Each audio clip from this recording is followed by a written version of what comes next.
જય શ્રી કૃષ્ણ બાળકો. આજે આપણે અંગ્રેજી વિષયમાં ધોરણ 6માં યુનિટ 1 વેર યુમાં આગળ અભ્યાસ કરીશું. હવે આપણે જોઈ લઈએ પેજ નંબર 10 પરની એક્ટિવિટી 8, જે છે આપણો લેસન, જેનું નામ છે it was a cold day. Cold એટલે ઠંડી, કે ઠંડીનો દિવસ હતો. Last year there was one really bad day. ગયા વર્ષે એક દિવસ ખરેખર બહુ ખરાબ રહ્યો. ઇટ વોઝ મંડે, કે તે સોમવાર હતો. યુઝ્યુઅલી એટલે કે સામાન્યતઃ. There are about 25 students in my class, but that day there were only 5 students. કે સામાન્યતઃ મારા વર્ગમાં 25 વિદ્યાર્થીઓ હોય છે, પણ તે દિવસે માત્ર 5 જ વિદ્યાર્થીઓ હતા. It was really cold. ખરેખર ખૂબ ઠંડી હતી. It was raining a lot. Rain એટલે વરસાદ. પુષ્કળ વરસાદ વરસી રહ્યો હતો. It was dark and grey outside. બહાર અંધારું હતું. There was no sunshine. કે ત્યાં સૂર્યનો પ્રકાશ એટલે કે તડકો પણ ન હતો. I think the students weren't at school because they were sick. Sick એટલે બીમાર. I think એટલે કે મેં માન્યું કે વિદ્યાર્થીઓ શાળામાં ન હતા કારણ કે તેઓ બીમાર હતા. They were at home, કે તેઓ ઘરે હતા. Maybe they were in bed. Maybe એટલે કે કદાચ તેઓ પથારીમાં હતા. ખાસ યાદ રાખજો, BED, બેડ એટલે પથારી. હવે આગળ જોઈએ. Mister Joshi is our class teacher. કે શ્રીમાન શાહ અમારા ક્લાસ શિક્ષક છે.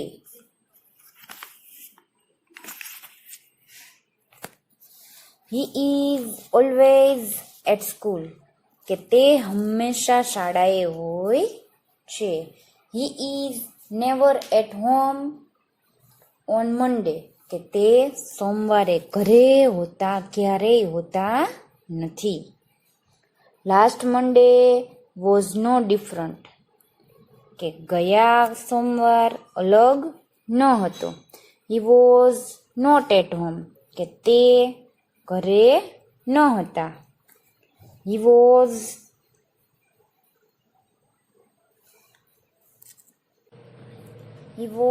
in the classroom and it was cold. કે તે વર્ગમાં હતા અને ખૂબ જ ઠરી ગયા હતા, એટલે કે તેમને ખૂબ જ ઠંડી લાગી ગઈ હતી. He was not in warm clothes. Warm એટલે ગરમ, clothes એટલે કપડાં. કે તેમણે ગરમ કપડાં પહેર્યા ન હતા. In fact એટલે કે હકીકતમાં. All the students felt cold. કે બધા જ વિદ્યાર્થીઓને ઠંડી લાગી ગઈ હતી. કે વાતાવરણ ખૂબ જ ઠંડુ હતું. It was freezing. કે વાતાવરણ થીજી જવાય એવું હતું. The school was like a refrigerator. કે શાળા રેફ્રિજરેટર જેવી હતી. Our room was like a freezer. કે અમારો જે રૂમ છે એ ફ્રીઝર જેવો હતો.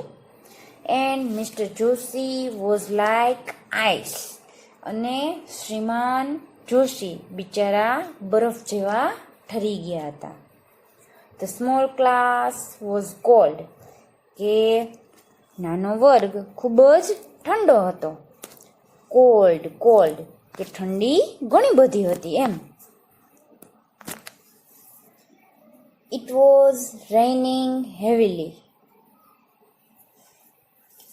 ભારે વરસાદ વરસી રહ્યો હતો.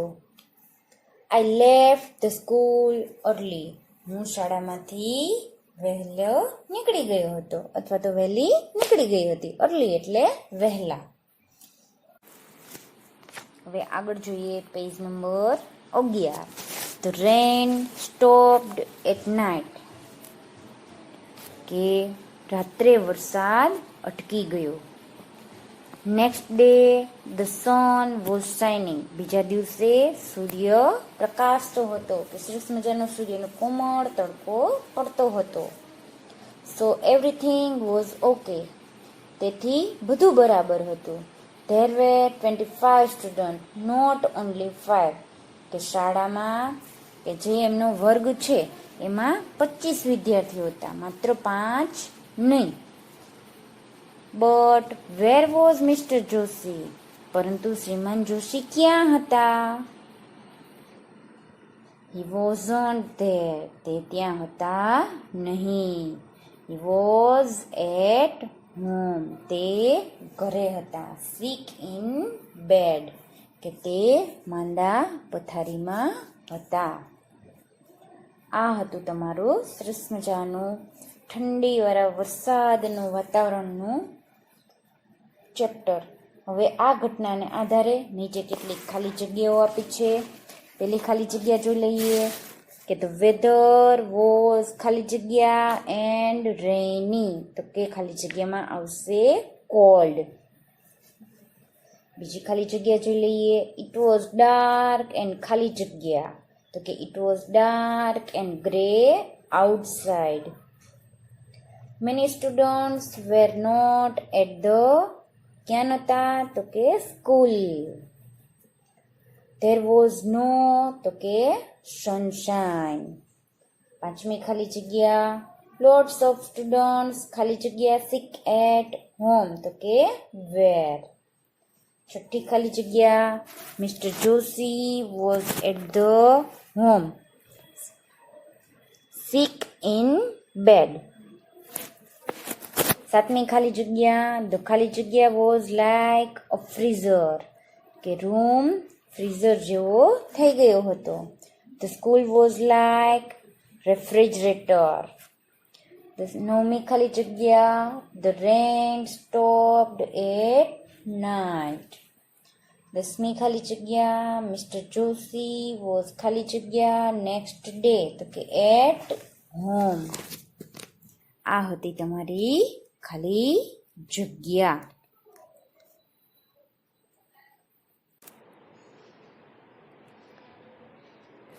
હવે આપણે જોઈએ પેજ નંબર 12 કે જેમાં સૌપ્રથમ આપેલ છે નીચેના વિધાનો સામે ટ્રુ અથવા ફોલ્સ લખો. એટલે કે પાઠના આધારે ખરા ખોટા છે. સૌપ્રથમ પહેલું જોઈ લઈએ. There were 5 students in the class that Monday. તો આ વાક્ય કેવું આવશે કે સોમવારના દિવસે વર્ગમાં ફક્ત 5 વિદ્યાર્થીઓ હતા. તો વાક્ય ટ્રુ આવશે કે ફોલ્સ? તો કે ટ્રુ. હવે બીજું જોઈએ. It was warm on Monday. તો આ વાક્ય કેવું આવશે? ફોલ્સ. ત્રીજું. Mister Joshi was present that Monday. શ્રીમાન જોશી સોમવારે હાજર હતા. તો ટ્રુ. ચોથું. Mister Joshi was at school the next day. કે બીજા દિવસે મિસ્ટર જોશી છે એ શાળાએ હતા. તો કે ફોલ્સ. પાંચમું વાક્ય. Mister Joshi and students felt cold the next day. કે બીજા દિવસે તો કે શ્રીમાન જોશી અને વિદ્યાર્થીઓએ ઠંડી અનુભવી. તો કે ફોલ્સ. હવે આવે છે એક્ટિવિટી 9 કે જેમાં આપેલું છે અર્ચના નામની છોકરી દરરોજ ડાયરી લખે છે, પરંતુ કેટલાક દિવસો ડાયરી લખવાનું ચૂકી ગઈ છે. તે પોતાની મમ્મીને પૂછીને લખે છે કે જેમાં અર્ચના અને તેમની મમ્મીના સંવાદ નીચે આપેલા છે. ચિત્રમાં નીચે તમે જોઈ શકો છો ડાયલોગ. અર્ચના સેઝ એટલે કે અર્ચના કહે છે, mummy please tell me where we last Sunday. એટલે અર્ચનાએ કહ્યું, મમ્મી મહેરબાની કરીને મને કહો જોઈ કે ગયા રવિવારે આપણે ક્યાં હતા. મમ્મી સેઝ એટલે કે મમ્મીએ કહ્યું, વી વેર ઓન ધ ફાર્મ કે આપણે ખેતરે હતા. અર્ચના સેઝ, ઓ યસ, અરે હા. Vote was the name of that big tree કે પેલું મોટું ઝાડ હતું તેનું નામ શું હતું? મમ્મી સેઝ, બિગ ટ્રી, મોટું ઝાડ. Archana says, one near the well. અર્ચનાએ કહ્યું, કુવા પાસેનું એક. તમારી સ્ક્રીન પર page number 13. Mummy says, yes that was an amla tree. હા, પેલું આમળાનું ઝાડ. અર્ચના સેઝ, ઓકે, સારું. Where was I on Friday afternoon કે શુક્રવારે બપોરે હું ક્યાં હતી? મમ્મી સેઝ એટલે કે મમ્મીએ કહ્યું, on Friday what was the date શુક્રવારે કઈ તારીખ હતી? Archana says, it was the 11th of this month એટલે કે અર્ચનાએ કહ્યું કે તે દિવસે તો કે 11 તારીખ આ મહિનાની હતી, શુક્રવાર 11 તારીખ. Mummy says, we were in the Dudhsagar dairy એટલે મમ્મીએ કહ્યું આપણે તે દિવસે દૂધસાગર ડેરીએ હતા. Archana says, and mummy on 12th તો અર્ચનાએ કહ્યું અને મમ્મી 12 તારીખે આપણે? Mummy says, you and your friends were at the library એટલે મમ્મીએ કહ્યું તું અને તારા મિત્રો લાઇબ્રેરી એટલે કે પુસ્તકાલયે હતા. અર્ચના સેઝ, ઓ યસ, અરે હા, આઈ રિમેમ્બર નાવ, હવે મને યાદ આવ્યું. I was there with my friends હું મારા મિત્રો સાથે ત્યાં હતી. And on the 10th of this month અને આ મહિનાની 10 તારીખે. Mummy says, on the 10th of this month you were at the doctor's clinic કે આ મહિનાની 10 તારીખે તો કે તું ડોક્ટરના ક્લિનિકે હતી. Archana says, yes but I will not write that પણ કે હું તે લખીશ નહીં. મમ્મી સેઝ, વાય નોટ બેટા, શા માટે નહીં બેટા? Archana says, no no it was a bad experience ના ના તે ખરાબ અનુભવ હતો. Mummy says, but it was a real experience પરંતુ તે એક પ્રત્યક્ષ અનુભવ હતો. સો પ્લીઝ રાઇટ ઇટ તો મહેરબાની કરીને તે લખજે. હવે આ હતો અર્ચના અને તેના મમ્મીનો સંવાદ. હવે તેના આધારે આપણે કોષ્ટકમાં જે વિગતો સરસ મજાની છે કે ટાઈમ, પ્લેસ અને પીપલ કોણ કોણ હતું તેની વિગતો આપણે કમ્પ્લીટ કરવાની છે. તો જોઈ લઈએ તો કે લાસ્ટ સન્ડે એમાં પ્લેસ આપેલ નથી પણ પીપલ છે તો કે અર્ચના, મધર એન્ડ ફાધર. તો કે લાસ્ટ સન્ડે એ લોકો ક્યાં હતા? તો કે ઓન ધ ફાર્મ એટલે ખાલી જગ્યામાં લખજો ઓન ધ ફાર્મ. હવે બીજું જોઈ લઈએ ઇન ધ લાઇબ્રેરી કોણ કોણ હતું? તો કે અર્ચના, સલીમ અને ટીના તેના મિત્રો સાથે લાઇબ્રેરી ગઈ હતી. તો કઈ તારીખે હતી? તો કે on 12th of this month આ મહિનાની 12 તારીખે. તો બીજી ખાલી જગ્યામાં લખજો on 12th of this month. હવે આવે છે on 10th of this month કે આ મહિનાની 10 તારીખે. તો એ ક્યાં હતી? તો કે એટ ધ ડોક્ટર્સ ક્લિનિક કે ડોક્ટરના ક્લિનિક પર હતી. અને પીપલ તો કે કોણ કોણ ગયું હતું? તો કે અર્ચના, મધર અને ફાધર. હવે આવે છે દૂધ ઇન ધ દૂધસાગર ડેરી. તો એ કઈ તારીખે હતા? તો કે on 11th of this month, આ મહિનાની 11 તારીખે. કોણ કોણ હતું? તો કે અર્ચના એન્ડ હર ફ્રેન્ડ, અર્ચના અને તેના મિત્રો. આ હતી તેની વિગતો. હવે આપણે જોઈ લઈએ કે હવે આ વાક્ય બોલો, એટલે કે આખું વાક્ય બનાવીને બોલવાનું છે. સૌ પ્રથમ છે Archana was on the farm last Sunday. હવે આપણે જોઈએ સૌથી પહેલા તારીખ પ્રમાણે લઈ લઈએ 10 તારીખનું. તો આપણે બોલશું શું થશે વાક્ય? તો કે Archana was at the doctor's clinic on 10th of this month. 11 તારીખનું લઈએ તો કે Archana was in the Dudhsagar dairy on 11th of this month. હવે એવી જ રીતે એના પછીનું વાક્ય તો કે Archana was in the library on 12th of this month. તો કે આ રીતે એના વાક્યો થાય. હવે આપણે જોઈ લઈએ પેજ નંબર 14, એક્ટિવિટી 10. સૌ પ્રથમ છે કૌંસમાં આપેલા શબ્દોનો ઉપયોગ કરી ખાલી જગ્યા પૂરો, કે જેમાં છે એમ, ઇઝ, વોઝ, વેર અને આર. ખાસ તો આપણને યાદ હોવું જોઈએ કે ટુડે હોય, ધીસ યર હોય, ધીસવાળા વાક્ય હોય, ધીસ વીક, ધીસ યર, એવી રીતે તો એ વર્તમાનના હોય. પણ લાસ્ટવાળા વાક્ય હોય તો એ ભૂતકાળના હોય. યસ્ટરડેનું વાક્ય હોય તો એ ભૂતકાળનું હોય. જેમ આગળ આપણે શીખ્યા હતા એવી રીતે વર્તમાન અને ભૂતકાળ. સૌપ્રથમ છે ટુડે ખાલી જગ્યા સેટરડે. તો કે આજે, શનિવાર, તો કે છે ટુડે એટલે આજ, એટલે ખાલી જગ્યામાં આવશે ઇઝ. એના પછીની ખાલી જગ્યા ધીસ યર, આ વર્ષે. આઈ ખાલી જગ્યા ઇન ક્લાસ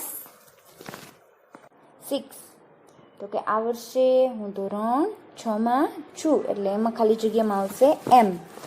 ધીસ વીક, વી ખાલી જગ્યા ઇન સ્કૂલ, આ અઠવાડિયે, અમે. વીની સાથે આ અઠવાડિયે એટલે આવશે આર. એના પછીની ખાલી જગ્યા માય ફ્રેન્ડ્સ ખાલી જગ્યા હિયર ટુડે, આજે મારા મિત્રો અહીં છે.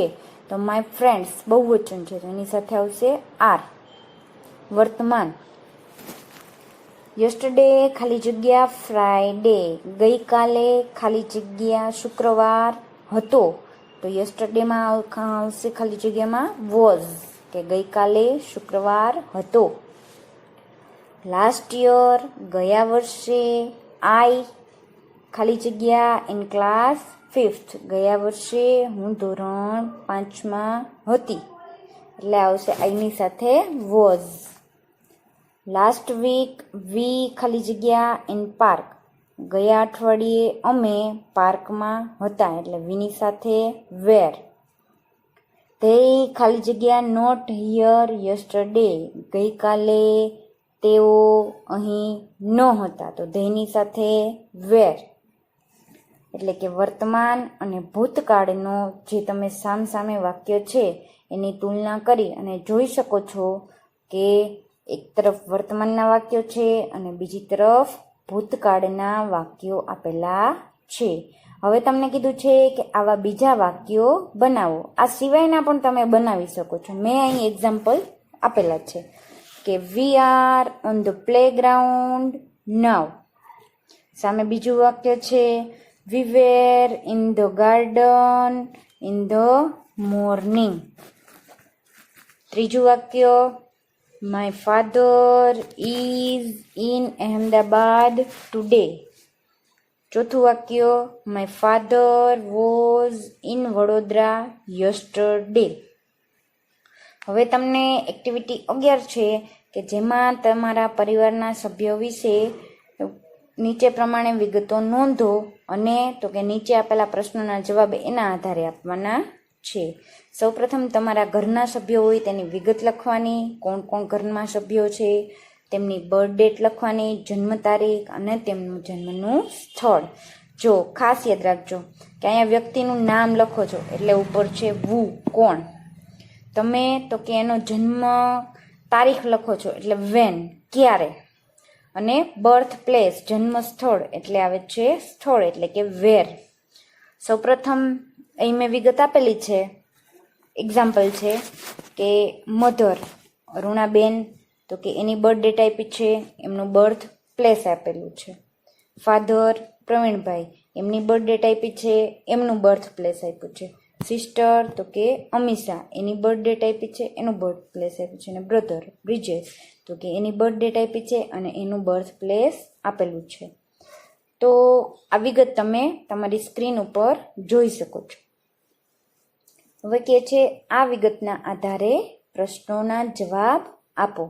તો કે what was the age of your father in 2008? તમારા પિતાની ઉંમર તો કે 2008માં કેટલી હતી, તે શું હતી તે લખો. તો જવાબમાં મેં લખ્યું છે તો કે my father was 30 years old in 2008, કે મારા પિતા તો કે 2008માં 30 વર્ષના હતા. બીજો ક્વેશ્ચન છે વેર વોઝ યોર બ્રધર અથવા તો સિસ્ટર બોર્ન? તમે આમાં કોઈ પણ એક પણ લખી શકો છો, બરોબર, કે બે લખવા હોય તો બે પણ લખી શકો છો, જેવી તમારી ઈચ્છા. તો સેકન્ડ ક્વેશ્ચનનો આન્સર મેં લખ્યો છે કે my sister was born in જામખંભાલિયા.